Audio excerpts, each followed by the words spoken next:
para ulama eh, telah menyepakati bahwa sholat fardu yang boleh dikumpulkan ya itu adalah sholat zuhur dan asar, kemudian sholat maghrib dan isya.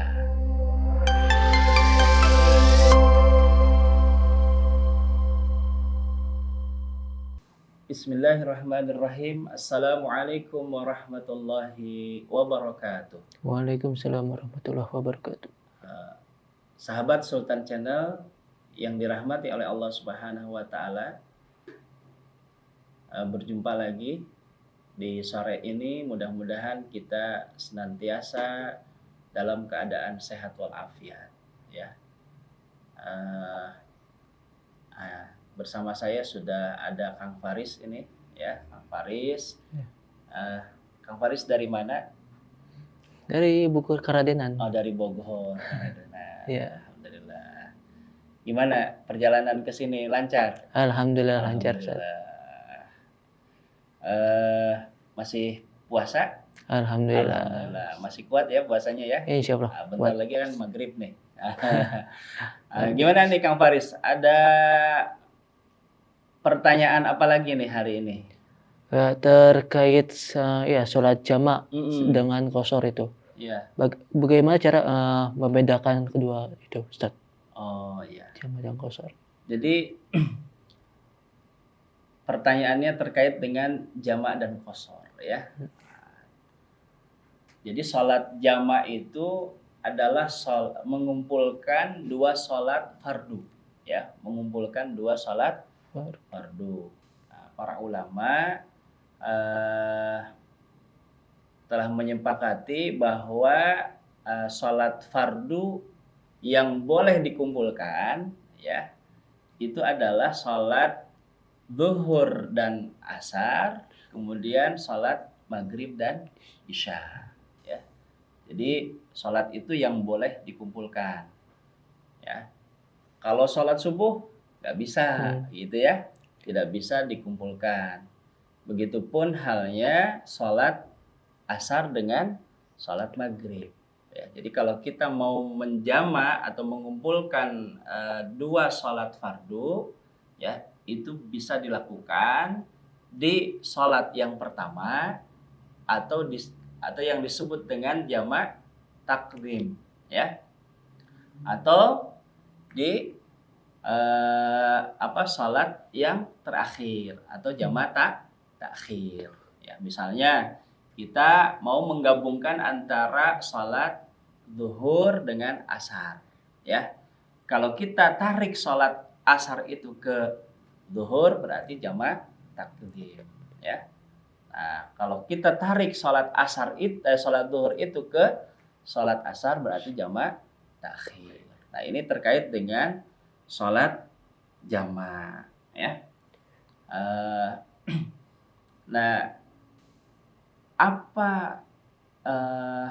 syaratnya kita boleh gitu ya menjamak sholat? Nah, jadi kondisi yang pertama ya, kita boleh menjamak sholat fardu atau sholat wajib ketika dalam keadaan hujan deras yang sangat menyulitkan. Ya, kita mau berangkat ke masjid susah misalnya, ataupun ketika misalnya kita sedang ada di masjid gitu ya, ini kayaknya hujannya deras terus ya. Maka kita boleh ya untuk menjamak sholat ya. Makanya ada istilahnya jamak mator ya. Sholat jamak karena kondisi hujan deras. Nah, gitu. Nah, kemudian yang kedua karena kondisi sakit. Nah, karena kondisi sakit kita juga boleh menjamak sholat ya. Karena Allah Subhanahu wa taala ya berfirman di dalam Al-Qur'an surah Al-Hajj ya, a'udzubillahi minasyaitonirrajim, wa ma ja'ala 'alaikum fid dini min haraj ya. Dan Allah itu sekali-kali tidak menjadikan untuk kamu dalam agama suatu kesempitan. Jadi dalam melaksanakan Islam itu Allah itu tidak menghendaki kesulitan, ya. Makanya diberikan kemudahan, ya. Orang dalam keadaan sakit diberikan kemudahan oleh Allah untuk menjamak sholat, ya. Mungkin kan kalau lagi sakit gitu ya, dia ya bagaimanalah susahnya barangkali ketika dia harus berwudu gitu ya, harus beranjak dari tempat tidurnya kalau misalnya dia terbaring gitu ya. Allah berikan kemudahan, ya. Nah, kemudian yang ketiga ini kita boleh menjamak sholat fardu itu ketika kesulitan mengerjakan sholat pada masing-masing waktu, ya. Ini kayaknya sulit gitu ya, karena kondisi macet barangkali ya. Ini contoh ya, ketika misalnya sudah waktu sholat ya, ini kalau macet nanti ketemu sholat berikutnya gitu ya, ya kan kita tidak tahu juga kondisi macet itu berapa lama misalnya ya, maka ya kita diperbolehkan untuk menjamak sholat kita, ya. Nah, yang perlu kita perhatikan ya, ini tidak boleh ya kita untuk mengundur sholat siang pada malam hari, ya. Karena misalnya kita mengurus acara pernikahan gitu ya, jadi apa? Jadi among tamunya barangkali gitu ya. Nah, kalau itu tidak ada uzur, ya. Jadi harus diperhatikan, ya.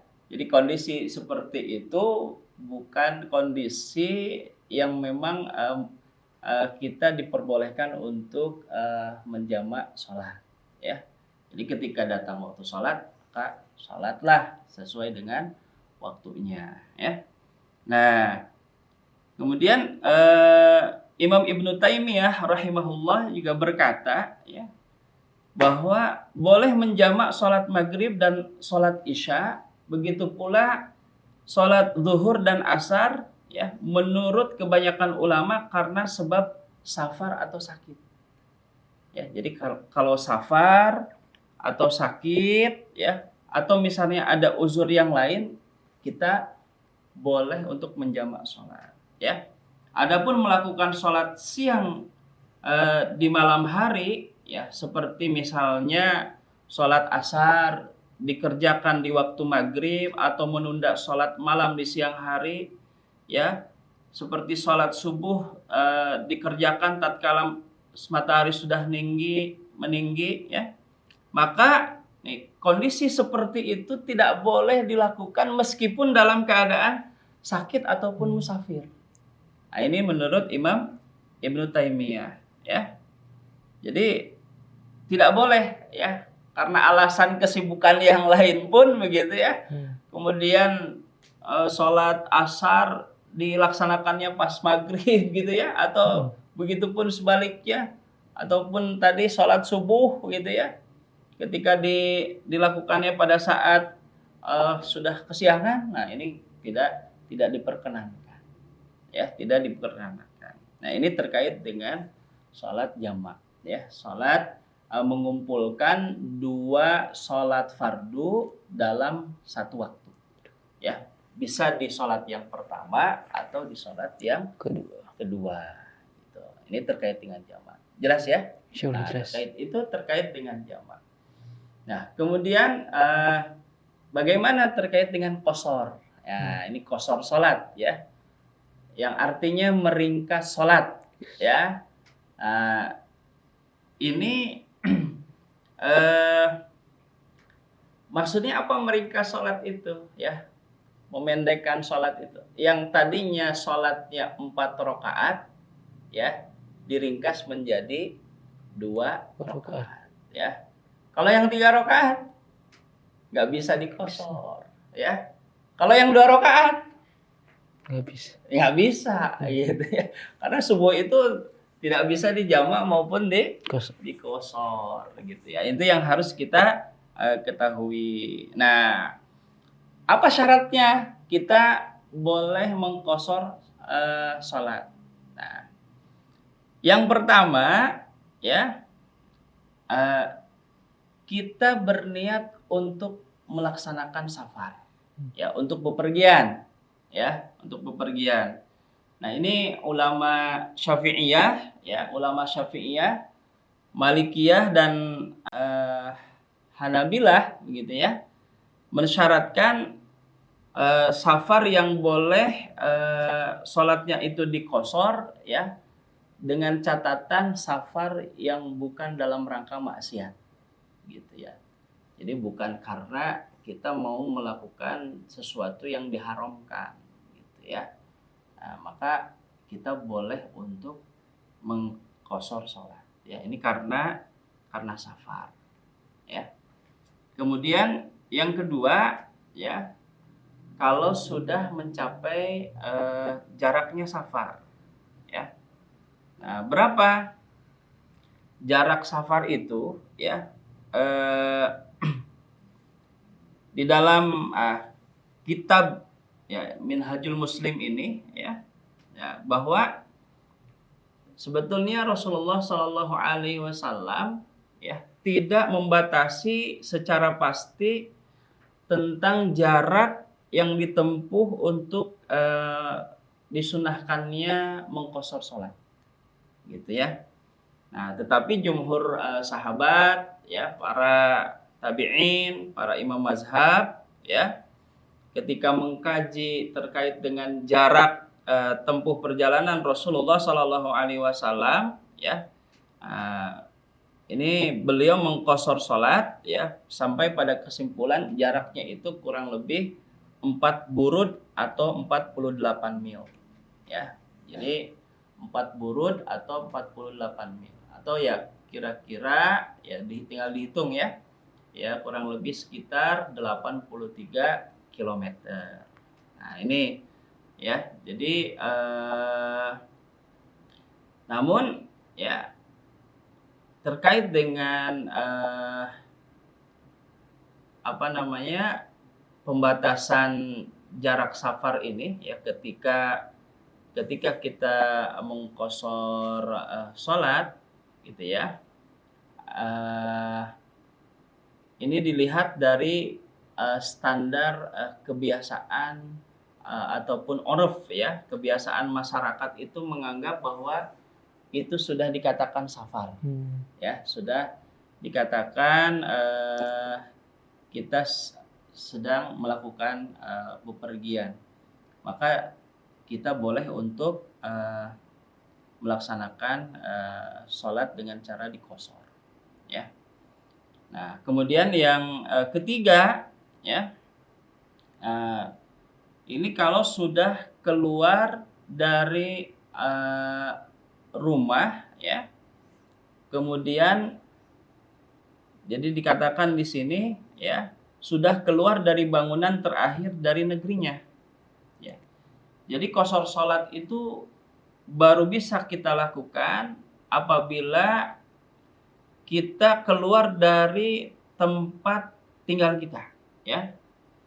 Dan jika ia keluar dari rumah terakhir dari kotanya, ketika itu barulah sholat bisa diqashar menjadi 2 rakaat, ya. Nah, ini dalilnya an Anas ibn Malik radhiyallahu anhu qala sallallahu qala sallan nabiyyu sallallahu alaihi wasallam bil madinati arba'an wa bil hulaifah raka'ataini, ya. Jadi dari Anas bin Malik radhiyallahu anhu, ia berkata bahwa Nabi Shallallahu alaihi wasallam itu pernah sholat di Madinah 4 rakaat, dan di Dzul Hulaifah, ya, atau saat ini disebut dengan Bir Ali, itu sholat sebanyak 2 rakaat, ya. Jadi itu syarat yang ketiga, ya. Nah, kemudian yang keempat, ya, diisyaratkan niat qashar untuk setiap sholat, ya. Nah, jadi diisyaratkan sudah ada niat ya dari sejak takbiratul ihram untuk melaksanakan sholat ya. Nah, jadi ketika seseorang ya dalam keadaan dia itu mau safar, di dalam hatinya sudah meniatkan, atau ketika dia takbiratul ihram itu sudah meniatkan untuk mengqashar sholatnya ya. Nah, jadi nah ini kesimpulannya. Jadi bagi para musafir ya, itu bisa menjama ataupun mengqashar sholatnya ya. Artinya apa? Ya boleh melakukan sholat zuhur ya dan asar digabungkan, boleh dilaksanakan di waktu zuhur atau di waktu asar, dan boleh misalnya diqashar. Jadi yang tadinya 4 rakaat dijamak begitu ya, atau dengan menggunakan jamak qashar 2 rakaat gitu ya. Nah, kalau maghrib dengan isya ya, kalau dijamak ya tetap bilangannya sama ya, maghrib 3 kemudian isya 4 ya. Tapi kalau diqashar ya, maghrib 3 isya 2 gitu ya. Nah, itulah kurang lebih terkait dengan sholat jamak dan sholat qashar. Nah, gimana Kang Paris? Sudah sudah paham? Insya Allah paham Ustaz, Ya. udah terjawab semuanya. Alhamdulillah. Alhamdulillah. Ya, nah itulah memang apalagi kalau dalam keadaan mudik barangkali ya. Nah ini perjalanan bisa jadi mudiknya jauh gitu ya. Lebih dari 83 km ya. Nah, ini boleh untuk menjamak atau mengqashar sholatnya. Sahabat Sultan Channel yang dirahmati Allah Subhanahu wa taala, demikian terkait dengan sholat jamak dan qashar. Ya, mudah-mudahan bermanfaat. Terima kasih atas segala perhatiannya. Mohon maaf atas segala kekurangan dan kekhilaafannya. Wal afu minkum. Wassalamualaikum warahmatullahi wabarakatuh.